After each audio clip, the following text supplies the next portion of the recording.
Subscribe to Avas today. Click on the bell icon for latest national and international buzzing news. Exam की अगर बात करें तो मैंने तो शायद मई एंड या अप्रैल जून में हमने डिसीजन लिया जो फाइनल ईयर है जितने सेमिस्टर हुए हैं उसको एग्रीगेट कर कर मार्क्स दिए जाए। और हमने कभी ये नहीं कहा कि हम एग्जाम नहीं लेंगे। लेकिन जून महीने की अगर हम बात कर रहे थे, मैं कर रहा हूँ, तो जून की स्थिति और आज की स्थिति, आज तो ये खतरा बड़ा है। और हमारे शहर में ठीक है, हमारे मुंबई में तो हमने कंट्रोल करने की कोशिश कर रहे हैं, काफी कंट्रोल में आ भी गया है, लेकिन और कुछ जगह वो फैल रहा है, कोरोना थोड़ा थोड़ा फैल रहा है। तो जून से आज की बात करें तो आज ज्यादा फैला हुआ है। तो जून में अगर हम परीक्षा लेने की स्थिति में नहीं थे तो आज ये जब संकट बढ़ गया तो हम कैसे परीक्षा ले सकते हैं, एग्जाम कैसे ले सकते हैं। और इसीलिए हमने स्टेट गवर्नमेंट ने डिसीजन लिया कि जितने सेमिस्टर हुए उसको एग्रीगेट कर कर मार्क्स दिए जाए। बच्चों का जो भविष्य है उसके साथ खिलवाड़ नहीं होनी चाहिए और रुकावट भी नहीं होनी चाहिए। इसलिए हम उनको पास कर देंगे और बाद में जब भी संभव हो हम एग्जाम जरूर लेंगे। और अगर किसी बच्चे की ऐसी धारणा होगी कि अरे नहीं एग्जाम होता तो मैं ज्यादा अच्छा परफॉर्मेंस कर सकता था, तो वो उसकी मर्जी, वो उस एग्जाम वो दे सकता है। फिर एग्रीगेट किए हुए मार्क्स और एग्जाम में मिले हुए मार्क्स चुनना उसका काम है। तो मैंने पहले कभी ये नहीं कहा कि हम एग्जाम नहीं लेंगे, लेकिन आज के दिन ये स्थिति नहीं है। और जैसे कहीं बाहर के देशों की ओर हम देखें, मैंने बीच में खबर पढ़ी थी यूएस में उन्होंने स्कूल खोल दी और ऑलमोस्ट 97,000 बच्चे, 1 लाख के आसपास वो संक्रमित हो गए। क्या करेंगे ऐसे अगर स्थिति हमारे यहाँ आ गई तो। अब 2-3 मुद्दे जो मेरे पास आए हैं, एक तो जीएसटी की बात, दीदी आपने जो कही वही सारी लोगों की स्थिति है। लगातार ये जो पूंजी है बढ़ती जा रही है, दिन ब दिन एक एक महीना जैसे आगे आगे निकल जा रहे हैं। केंद्र से आने की जो जितने पैसे हैं उसमें बढ़त हो रही है, लेकिन मिल नहीं रहा है। मैंने आज जानकारी ली, बीच में हम क्या करें, खत लिखते रहते, पत्र लिखो। और जब भी हमारी वीडियो कॉन्फ्रेंस होती है, आपने देखा होगा, मैं कोशिश करता हूं कि हमारे जितने बाकी सारे दुख है वो वहां मैं नहीं कहता हूं। जो भी कोविड के बारे में होता है मैं कोविड के बारे में कहता हूँ। अन्यथा बीच में हम खत तो लिखते रहते हैं, कभी जवाब आता है कभी आता नहीं, जवाब आता है तो भी पैसे कभी आते हैं, अप्रैल से तो शायद आए भी नहीं है। तो ये स्थिति आज के दिन हमारे सबकी है। लड़ तो सभी रहे, कोविड के साथ लड़ रहे हैं, अपनी ही सरकार है, ऐसे नहीं हम विपक्ष में। विपक्ष का मतलब क्या है? विपक्ष का मतलब ये नहीं कि किसी पार्टी का हम बुरा चाहते हैं, नहीं, हम भी आम आदमी की उसके हम रिप्रेजेंटेटिव है, हम भी कुछ हमारा अधिकार है।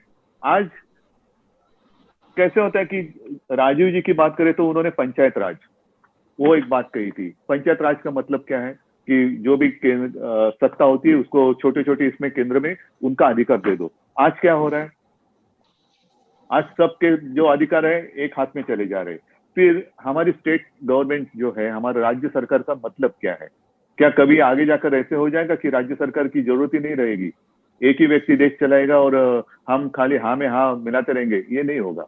फेडरल स्ट्रक्चर जो है वो उसको डॉक्टर बाबा साहेब आम्बेडकर जी ने उसको ध्यान में रखकर हमारी घटना बनाई है। और उस घटना में जो भी अधिकार सबको दिए हैं उसका अगर हम आदर नहीं करेंगे तो फिर हमारे यहाँ डेमोक्रेसी है कहाँ?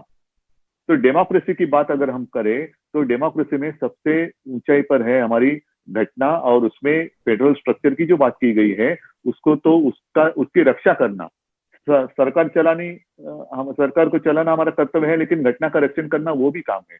तो इसीलिए जीएसटी के बारे में भी मुझे ऐसा लगता है कि क्या उसके ऊपर भी फेर विचार होने की आवश्यकता है कि पहला जो एक स्ट्रक्चर था, हो सकती है कुछ बात हो सकती है कि कुछ अगर कुछ बदलाव लाए, अच्छा भी हो सकता है, बदलाव लाए तो गलत भी हो सकता है। अगर गलती हो सुधारी भी जानी चाहिए, सुधारने की आवश्यकता हो तो उसको स्वीकार कर आगे जाना चाहिए।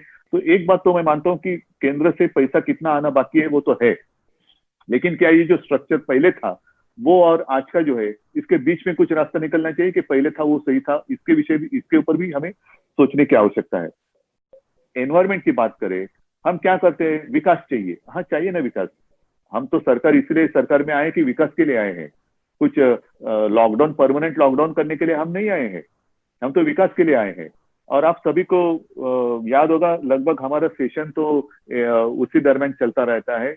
मार्च महीने में हमारा महाराष्ट्र का सेशन चल रहा था, बजट हमने पेश किया और 2-4 दिन में हमें सेशन समाप्त करना पड़ा, क्योंकि हमारे यहाँ कोरोना शुरू हो गया। तब से घर में बैठे, वर्क फ्रॉम होम, और ऐसी बात मुलाकातें होती रही। तो विकास के लिए हम तो सरकार में आए हैं, लेकिन विकास का मतलब ये नहीं कि जहां चाहे हम हमारी मर्जी कुछ भी करें, जंगल है तोड़ दो और वहां से कुछ भी करो, नहीं। और इसीलिए खास कर हमारे विदर्भ से एक जाने वाला रेलवे का एक रूट है, अकोला खांडवा, वो मध्य प्रदेश से जाता है। वो जाता है बीच हमारे जंगल से, मेलघाट, जो टाइगर का घना जंगल है। तो हमने उनको ये कहा है कि अल्टरनेट कुछ करें, कि हम बीच जंगल से ये रास्ता जा रहे हैं तो हम घुमा कर लेके जाएं, तो ज्यादा बस्ती, ज्यादा लोगों को इस्तेमाल होगा। तो कुछ ना कुछ सोच समझ कर करना चाहिए। आसान उत्तर हम जरूर निकाल सकते हैं, लेकिन आगे जाकर हमें आपत्ति आ सकती है। हमने उद्योग तो मई महीने में ही शुरू कर दिए।